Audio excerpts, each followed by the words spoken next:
everybody? Welcome back. Today we are making Chipotle mac and cheese balls. They're gonna be fried mac and cheese. Hello, come on in. All right guys, so this is a really simple recipe. We're gonna start off making some mac and cheese. So first here, I've got a nice big pot, and in that I'm already melting the butter. I'm letting the butter start the party. And to that, I'm gonna add a little bit of flour, okay? About 2 good tablespoons, because again, you know, we want that roux action, right? We're making, let me say it fancy, y'all. It's one of my favorite words. We're making a bechamel. Yes, that just means cheese sauce, okay?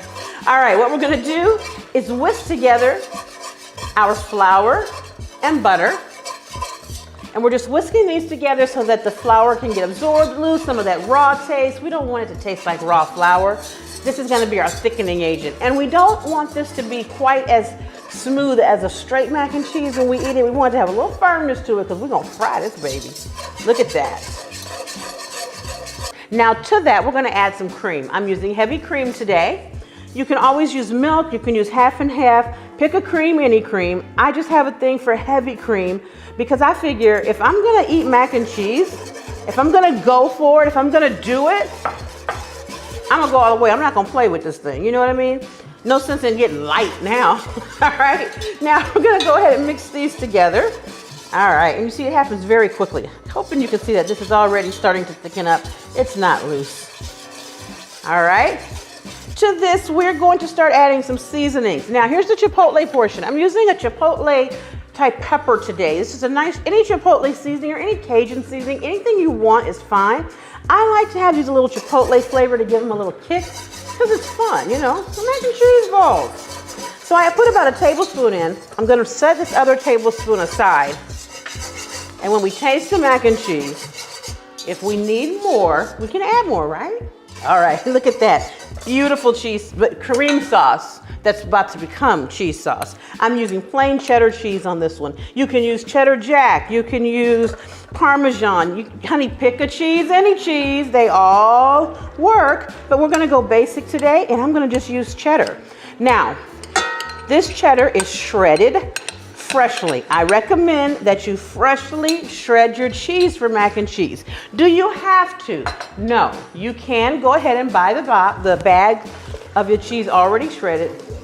That's fine, but for best results, it will honestly, I promise you, taste better if you freshly grate your own cheese, okay? Go ahead and get the block, put it out there, and you will see the difference. You will know the difference. All right, see our bechamel is coming together nicely. See how it's got a nice thickness to it? It looks good, I'm telling you. I hope we made it to the mac and cheese balls. We might just see some mac and cheese. I'm gonna add some garlic powder in there because I just think it's a good thing to do. Feels like a good idea to me. And we're gonna add a hit of salt, okay? Just a little bit, and the reason I only did a little bit is because that cheese has a really nice salt factor in it. We don't wanna go overboard. And a little black pepper. All right, now we are going to add in our noodles. To this are macaroni noodles that are already pre-cooked. I've cooked them already on the stove. Cook them to al dente if you like a little bite on them. My family likes them soft, so I tend to go real soft with my noodles, cook them a little bit longer. Now we're gonna go ahead and give this a good stir. You wanna get this cheese coated all in this macaroni. Look at this. I know y'all see how good this looks. What I'm gonna do next is add a little more cream to this. I wanted to be sure before I put too much in there. And then I'm gonna add a little drop of sour cream. Sour cream gives a little tang to your mac and cheese. It's funny because you can eat mac and cheese without it, but once you try it with it, you recognize if it's not there. Now again, we are not making a pot of macaroni and cheese, so this is not gonna be exactly how we wanna just go ahead and put it in the stove, bake it, and eat it. But if you wanted to, I mean, you could, but we got other plans for this macaroni. I gotta be dainty when I'm tasting it. Oh, that's good. Now, if you were making mac and cheese and you were gonna bake this, I would actually suggest that you add some of your pasta water, okay? Because pasta water really gets you the consistency you want. But this mac and cheese is not for baking. This mac and cheese is for frying. I'm gonna put this in a dish. Now, why am I putting it in such a nice dish? We need to let it sit in the refrigerator and firm up so that we can fry it. But by putting it in the dish, just in case you don't make it to the frying portion, you got you a dish of mac and cheese ready. And I'm laying it out like this so that when we get it out after sitting for a while, it's very easy for us to just go ahead and scoop it up and start making our balls and prepare to fry them. Okay, into the refrigerator for, I would honestly say, about an hour or so, or your freezer for maybe a half hour. You don't need it to be totally frozen. We just need it to be firm enough that we can collect it, put it into a ball, and prepare to fry it. All right, take a nap, baby.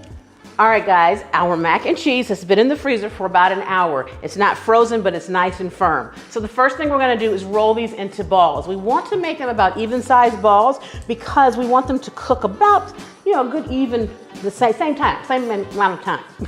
That was a tongue twister. Did y'all like that? All right, I'm using my ice cream scooper. I'm gonna put it here and just roll it around. See how just letting it sit in the freezer for a while just helps the ball be able to stay together.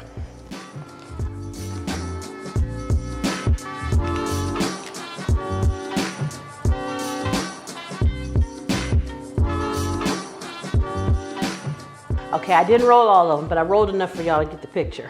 Okay, now we want to make sure we season our flour. Okay, I'm gonna put about a teaspoon or tablespoon in there, and our panko, because these are plain panko crumbs. Sometimes you can buy panko crumbs that come with some seasoning on them, and that's good, but these didn't. So I didn't put a lot of the Cajun seasoning on the flour because the flour layer is really just to help everything stay together so it doesn't fall off. But we definitely want to have some flavor on this panko level. You see there? Okay. So now we're gonna start getting them ready to fry. I always say you should really put them together first before you start frying, because once you start frying them, it actually goes pretty quickly because this is done. So we're just frying the outside and then the inside to get warm again. So first step, put it into flour. Okay, this helps hold it together. All right, then we're gonna go to the egg wash, which is just an egg with a little bit of water in there. That's gonna coat it. Then we go into the panko, like so. And that's just, ooh, this is the crispy outside. Take that, and we're done. All right, so we've got our family of mac and cheese balls here, Chipotle mac and cheese balls, I might add. We've got our hot oil. Let's get these going. Oh, that's what you want. You see that? That's all we need to happen.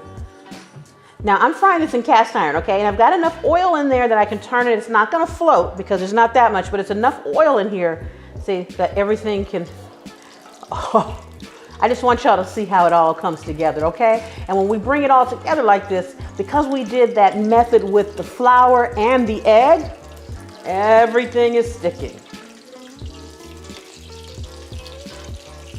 Be sure to not overcrowd your pan, because it's hot oil, but every time you put something in there, it's gonna cool it off just a little bit.